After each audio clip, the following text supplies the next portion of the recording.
हाँ जी मैडम बताइए। सर मुझे एक रूम चाहिए। रूम लेना है? बेटा आप तो स्टूडेंट लग रहे हो, स्कूल में पढ़ते हो ना? हाँ मैं स्टूडेंट हूँ, लेकिन मैं 18+ हूँ तो मैं रूम ले सकती हूँ। क्या एज है आपकी? 19 एज है मेरी। 19? बेटा जो 19 एज है ना, बहुत कम है आपकी, इसलिए मैं आपको यहाँ रूम नहीं दे सकता। क्यों नहीं दे सकते आप मुझे रूम? देखिए मैं 18+ हूँ, मुझे रूम चाहिए और आपको मुझे रूम देना ही पड़ेगा। बेटा पहले आप ये बताइए कि आपको रूम चाहिए क्यों? मैंने आपको बोला ना मुझे रूम चाहिए, आप अपने काम से काम रखिए ना। लेकिन बेटा आप अकेले रह के यहाँ करोगे क्या? आपके माँ बाप को पता है आपके अपनी फैमिली के साथ आई हैं? अरे मैं अपनी फैमिली को क्यों बताऊंगी? देखिए अब आप ज्यादा पर्सनल हो रहे हैं। ठीक है, मुझे इससे क्या मतलब है? देखिए सर, आप मुझसे एक्स्ट्रा पैसे ले लीजिए, बस मुझे रूम दे दीजिए प्लीज। ठीक है, मुझे क्या है बेटा, 1200 का रूम है। अपना आईडी कार्ड दिखाइए और अपनी सारी डिटेल इसमें फिल कर दीजिए। ठीक है, मैं आपको पैसे दे देती हूँ, आप मुझे जल्दी से रूम दे दीजिए। देखिए मैडम, ये वाला आपका रूम है, आप जाइए, मैं आपके लिए वाटर बॉटल भिजवाता हूँ।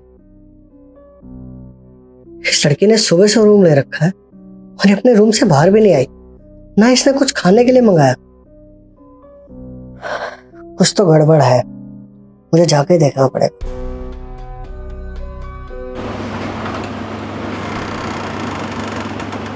अरे ये तो रो रही है, इससे बात करनी पड़ेगी।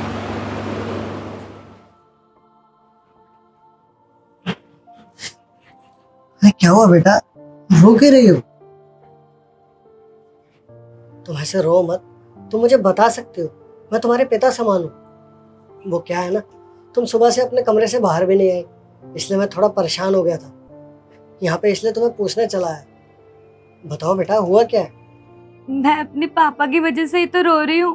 अरे बेटा ऐसा आखिर क्या किया है तुम्हारे पापा ने जो तुम यहाँ बैठ के अकेले रो रही हो?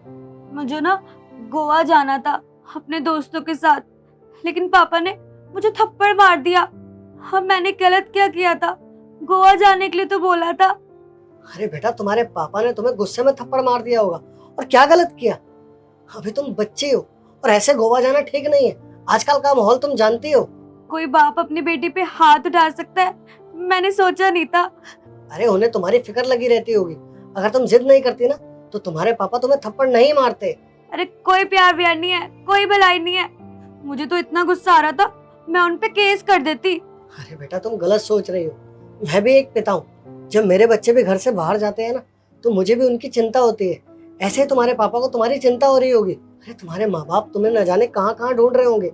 ऐसे अपने माँ बाप को परेशान नहीं करना चाहिए, तुम घर चली जाओ। लेकिन मैंने नहीं किया, मैं यहाँ होटल में आके बैठ गई। देखा, एक भी बार कॉल नहीं किया उन्होंने मुझे। मैं नहीं जाऊंगी कहीं, मैं अपनी जिंदगी ऐसे ही काट लूंगी, लेकिन घर नहीं जाऊंगी अपने। अरे बेटा तुम्हारे माँ बाप को तुम्हारी चिंता हो रही होगी, और मेरी बात मानो, तुम घर चली जाओ। जब तुम बड़ी हो जाओगे तो जहाँ मर्जी घूमने जाना अपने दोस्तों के साथ, फिर तुम्हारे माँ बाप तुम्हें रोकेंगे नहीं और ना ही उन्हें तुम्हारी चिंता होगी।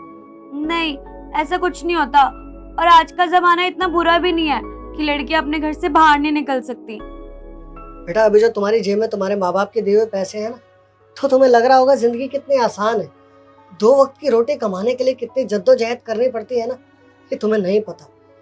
बेटा ये जो माँ बाप होते हैं ना, अपने बच्चों को शहजादों की तरह पालते हैं, और वही बच्चे जब रोटी कमाने के लिए बाहर निकलता है ना, तब उसे उसके माँ बाप के पैसों की अहमियत का पता चलता है।